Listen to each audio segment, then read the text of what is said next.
तो guys welcome to way to learning. और यहाँ इसलिए नहीं लिखा है क्योंकि आलस भरा हुआ है। और आज हम पढ़ने वाले हैं मेजोरिटेनिज्म इन श्रीलंका। देखो कैमरा खुलने से पहले ना मैंने 2-3 बार प्रैक्टिस कर ली तो चलो पढ़ते हैं क्योंकि बर्बाद तो तुमने इतने दिन कर ही लिए तो अब क्या ही बताते हैं। तो फर्स्ट पॉइंट देखो, श्रीलंका को फ्रीडम 1948 में मिल गया, ठीक है। यानी ज़्यादा फर्क नहीं था, ज़्यादा फर्क मतलब 1947 में इंडिया को मिला, 1948 में श्रीलंका को मिल गया। अब देखो तो वहाँ जो गवर्नमेंट चूज हो गया है ना वो मेजोरिटी को ज़्यादा प्रायोरिटाइज करती थी। इंडिया में भी करती है, बस बोलती नहीं, हाँ।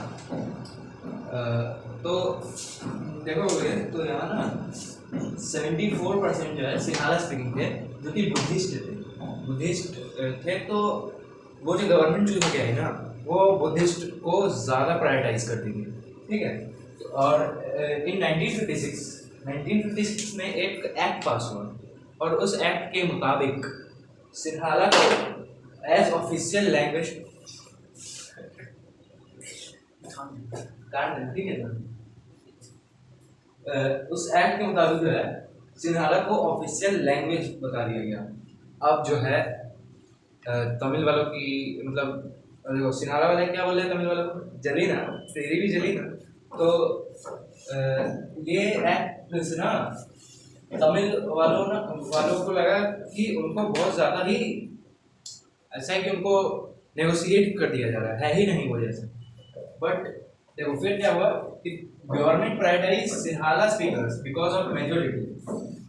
वोट चाहिए, वोट बैंक पे ध्यान नहीं इंडिया में। और देखो यहाँ government pass new act that protected Buddhist. अब इससे जो है मतलब आग में पेट्रोल डालने वाला काम हो चुका, अब जो है आग लग चुकी है।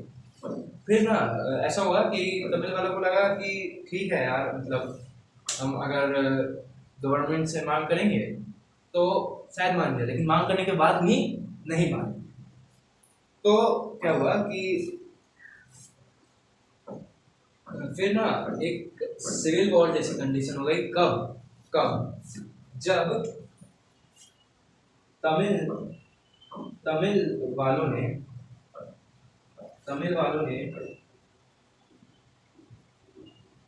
इंडिपेंडेंट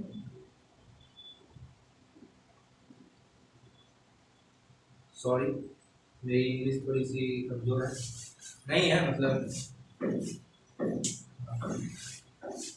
तमिल वालों ने इंडिपेंडेंट इलम की मांग की। इलम क्या होता है समझते हो?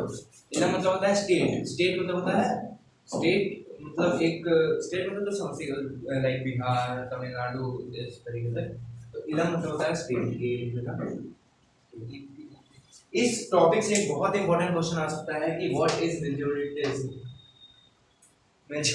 मेजोरिटेरियनिज्म, ठीक है। तो वो बता दूं मैं, मेजोरिटेरियनिज्म, अरे यार वो क्या होता है ना कि जब मेजोरिटी को प्रायोरिटाइज किया जाता है, जब माइनॉरिटी को नेगोशिएट कर दिया जाता है, तब वो उस टर्म को कहते हैं मेजोरिटेरियनिज्म। जब गवर्नमेंट जो है वो मेजोरिटी के ही फेवर में बस लाई जा रही है कि मस्जिद हटवा दिए, मंदिर बनवा दिए जैसे, तो वही मेजोरिटेरियनिज्म वो होती है, ठीक है। अब क्या हुआ इससे कि सिविल वॉर जैसी कंडीशन बन गई।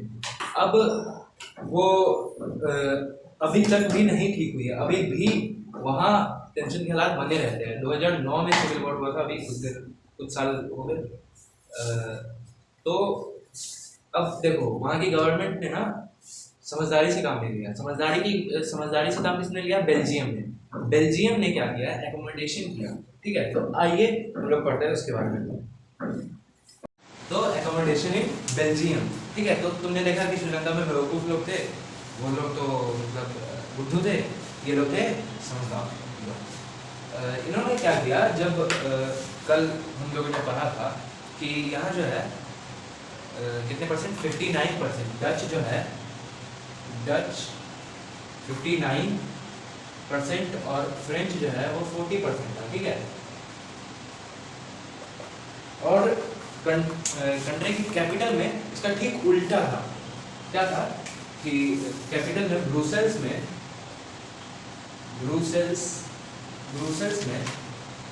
डच जो है वो 20% थे, सिर्फ 20%, और फ्रेंच जो है वो 80 थे। ठीक है, तब ये जो है झमेला हो गया। ठीक है, अब इसको सुधारने के लिए बहुत समझदारी से काम किया वहाँ की गवर्नमेंट ने। फ्रॉम 1970 टू 1993, कितने से कितना था, 1970 से 1993 तक 4 बार अमेंडमेंट हुए। ठीक है, 4 बार अमेंडमेंट हुआ। अमेंडमेंट मतलब चेंज होता है कॉन्स्टिट्यूशन में। ठीक है, तो इस बीच में 4 अमेंडमेंट है, और इन 4 अमेंडमेंट का एजेंडा क्या था है कि दोनों के ना दोनों को सेटिस्फाई कर देना। ठीक है, 4 अमेंडमेंट में दोनों को सेटिस्फाई किया बेल्जियम गवर्नमेंट ने। क्या चीज से सेटिस्फाई किया? ठीक है, क्या ऐसा किया जिससे वो सेटिस्फाई हो गए? क्या किया? ठीक है, तो क्या किया बेल्जियम गवर्नमेंट ने 4 अमेंडमेंट में?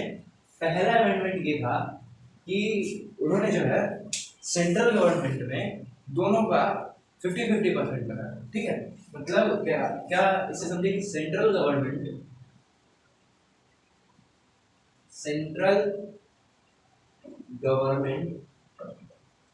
जो है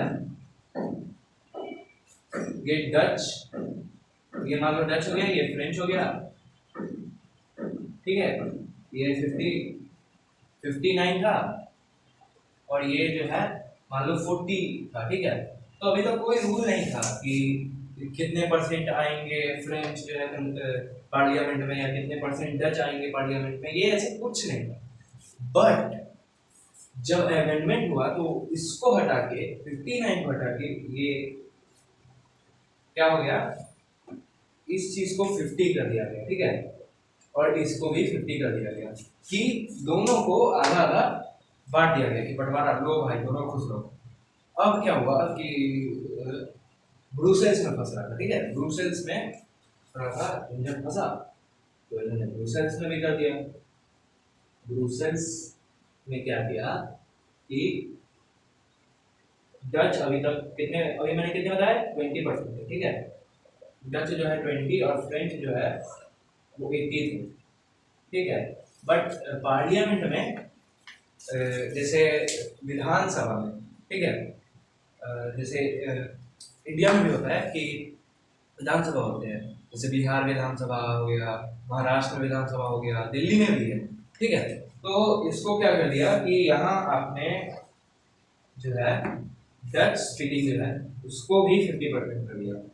अब क्या हुआ कि यहाँ जो है डच को अगर थोड़ा सा नुकसान दिख रहा होगा कि मेरा 59 से 50 कर दिया, तो यहाँ फायदा दिख रहा है कि 20 से सीधे 50 कर दिया, है ना। और अगर यहाँ फ्रेंच को नुकसान दिख रहा था कि 80 से 50 कर दिया, तो यहाँ फायदा दिख रहा था कि 59 से सीधे, तो मतलब सॉरी 40 से सीधे 50 कर दिया। ठीक है, और दो अमेंडमेंट क्या थे? एक अमेंडमेंट जो था वो था ये कम्युनिटी गवर्नमेंट बनाना। ठीक है, एक कम्युनिटी गवर्नमेंट बनाना। अब इससे जो भी कम्युनिटी के अंदर में कुछ झंझट चल रहा होगा, मान लो कि जैसे पंचायत होती है ना, पंचायत, ठीक है, उस तरीके से गवर्नमेंट, कम्युनिटी गवर्नमेंट थी। और इसमें सिर्फ डच और फ्रेंच ने नहीं बनाया, जर्मन ने भी बनाया। ठीक है, कि इधर एक हो गया, इधर एक हो गया, और इधर भी, कि डच भी हो गए, फ्रेंच भी हो गए, और जर्मन भी हो गए। ठीक है, इन लोग का अलग अलग। ठीक है, और इस अमेंडमेंट से जो है झगड़े जो है वो खत्म हो गए। ठीक है, और एक अमेंडमेंट क्या था, पॉज करो। तो एक और क्या था कि स्टेट गवर्नमेंट जो है वो भी बन गई। जैसे स्टेट गवर्नमेंट, जैसे मैंने कल आपको बताया था कि दो तरीके के रीजन थे, वेलोनिया और फ्लेमिश दोनों, ठीक है, दिखाई दे रहा है सभी को, वेलोनिया और फ्लेमिश, ठीक है। वेलोनिया में कौन रहते थे? वेलोनिया में रहते थे डच और फ्लेमिश में रहते थे सॉरी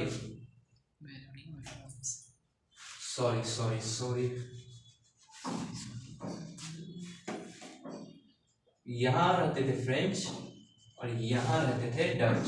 इस कंफ्यूजन में आप भी फंस सकते हैं कि फ्लेमिश में एफ से है और फ्रेंच भी एफ से है, तो फंस सकते हैं, तो कंफ्यूज नहीं होइएगा।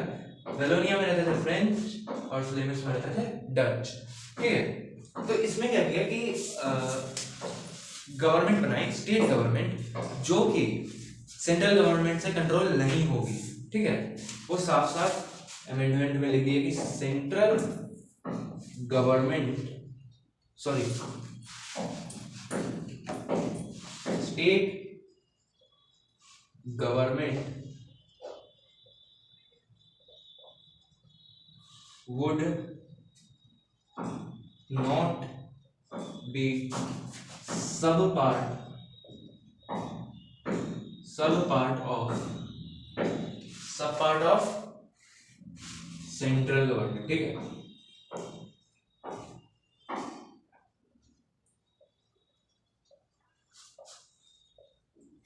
तो बहुत आसान सा इतना हमने पढ़ लिया। अब क्या बचा है चैप्टर में? अब बच गया है मॉरल और प्रूडेंशियल फ्रीडम के बारे में पढ़ना, और बच गया है 4 तरीके के पावर शेयरिंग के बारे में पढ़ना, ठीक है। तो ये दोनों चीज जो है हम लोग कल पढ़ेंगे, या मतलब अगले हफ्ते आएगी वीडियो, ठीक है। ये जब डल नहीं होगी तो शायद उस दिन होगा सैटरडे होगा। तो अगर आपको ऐसा है कि नोट्स चाहिए, अगर ये चाहिए तो बता दीजिएगा कि हम लोग PDF डाल देंगे डिस्क्रिप्शन में, ठीक है। और एक बात थी कि हमारा ना एक साइंस का मॉड्यूल है, ठीक है, मैं आपको अभी ला के दिखाता हूँ। ये देखिए, ये जो है जो 11th के बच्चे हैं, अगर आपके भैया दीदी है या पापा भी पढ़ते हैं अगर 11th में तो उसको केमिस्ट्री का ही नहीं है, फिजिक्स मैथ्स सबका है। अगर आप के भैया हो या पापा हो 11th में तो उनको ये बोलिए कि दे सकते हैं। अगर आपको चाहिए तो डिस्क्रिप्शन में एक कॉन्टैक्ट नंबर है, उससे कॉन्टैक्ट कीजिए और आपको ये डिलीवर हो जाएगा। या अगर आप खुद रिसीव करने आए तो बहुत अच्छी बात है, ठीक है। आपको जैसे मैंने अभी बताया कि बहुत आलसी है, तो अगर आप खुद रिसीव करने आए तो अच्छी बात है, नहीं तो आपके घर भी पहुंचा दिया जाएगा अगर आप मुजफ्फरपुर से हैं तो, ठीक है। और अगर आप पटना से भी है तो भी पहुंचा दिया जाएगा। और बात रही इसके प्राइस की, तो एक बात मैं बता दूं,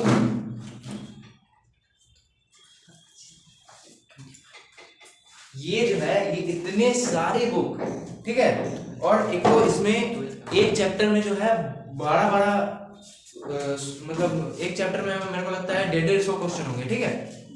तो अगर आपको चाहिए तो कांटेक्ट कीजिए, 12 बुक्स है और ये सब आपको बस 2500 में मिल जाएंगे। और अगर आपको 12th के चाहिए, देखिए 12th के वीडियोस तो नहीं डालते हैं, बट आपके भैया या पापा जो है वो अगर 12th में पढ़ते हैं तो उनको भी ये प्रोवाइड की जा सकती है।